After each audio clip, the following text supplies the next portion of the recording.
Shalom jemaat yang dikasihi Tuhan, mari kita menyiapkan waktu kita untuk membaca, mendengar, dan merenungkan kebenaran firman Tuhan yang terambil dari Ibrani 5 ayat 1-10.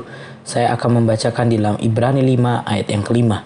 Demikian pula Kristus tidak memuliakan dirinya sendiri dengan menjadi imam besar, tetapi dimuliakan oleh Dia yang berfirman kepadanya, "Anakku, engkau telah kuperanakkan pada hari ini." Bapak Ibu Saudara, seorang perantara biasanya memiliki peran yang bertindak sebagai penghubung antara dua belah pihak atau lebih.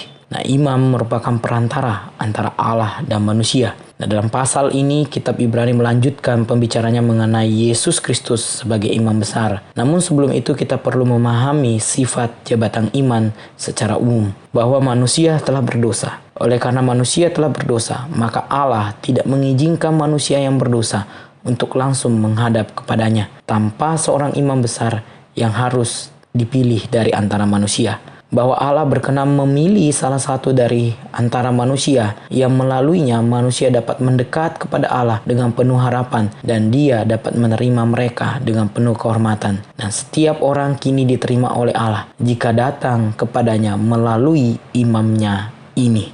Nah, kualifikasi seorang imam Allah yang pertama adalah seorang imam dipilih dari antara manusia. Pada ayat yang pertama dikatakan, sebab setiap imam besar yang dipilih dari antara manusia ditetapkan bagi manusia dalam hubungan mereka dengan Allah. Artinya seorang imam harus dipilih dari antara manusia. Dia haruslah seorang manusia. Nah, yang kedua, seorang imam mengerti dan memahami kelemahan manusia. Nah, yang ketiga, seorang imam mempersembahkan kurban bakaran kepada Allah, baik untuk dirinya sendiri maupun bagi umat Allah. Nah, yang keempat, seorang imam dipilih oleh Allah. Imam besar bukanlah jabatan yang bisa dikejar seperti layaknya jenjang kepangkatan. Nah, orang yang dapat menjadi imam besar hanya karena dipanggil oleh Allah sendiri, seperti yang terjadi dengan Harun di dalam ayat yang keempat. Bapak Ibu Saudara, Yesus Kristus memenuhi kualifikasi tersebut dan menjadi imam besar bagi kita karena Yesus Kristus merupakan Allah dan juga manusia sepenuhnya. Ia turut merasakan penderitaan dan kelemahan manusia. Yesus Kristus juga mengerti, menyelami, dan mengalami sendiri pergumulan umatnya. Jika umatnya dicobai, demikian juga dirinya. Tetapi yang menjadi pembeda adalah Dia tidak jatuh ke dalam dosa. Bahkan Yesus Kristus dipanggil oleh Allah dengan menjadi imam besar bagi manusia. Nah, apa yang membedakan Yesus Kristus sebagai imam besar dengan imam besar lainnya?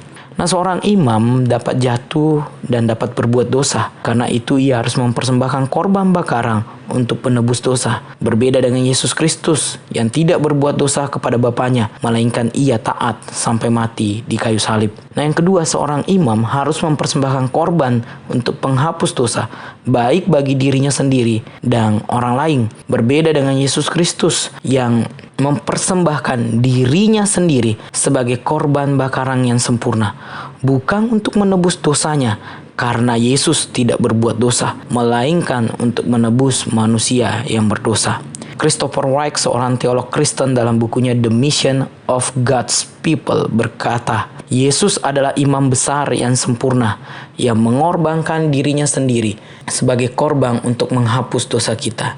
Dan melalui pengorbanannya itu, Dia membuka jalan bagi umat manusia untuk kembali ke hadirat Allah. Sebagai imam besar, Yesus memenuhi seluruh peran yang diinginkan Allah untuk para iman dalam perjanjian lama. Namun, Dia melampaui mereka karena pengorbanannya adalah pengorbanan sekali untuk selamanya, yang menyelesaikan apa yang tidak diselesaikan oleh pengorbanan hewan. Yesus Kristus telah menjadi imam besar bagi kita, Bapak Ibu Saudara, sehingga kita dapat datang kepada Allah tanpa rasa takut. Bagaimana dengan Bapak Ibu Saudara? Apakah kita merasa takut menghadap kepada Allah? Apakah kita bersyukur sebab Yesus Kristus menjadi imam besar bagi kita? Bapak Ibu Saudara yang dikasihi Tuhan, marilah kita bersyukur sebab kita memiliki imam besar yang turut merasakan apa yang kita alami, dan Ia menjadi perantara kita dengan Allah, sehingga kita dapat datang kepada Allah, kepadanya dalam permohonan doa kita. Amin. Tuhan menolong kita melakukan firman-Nya.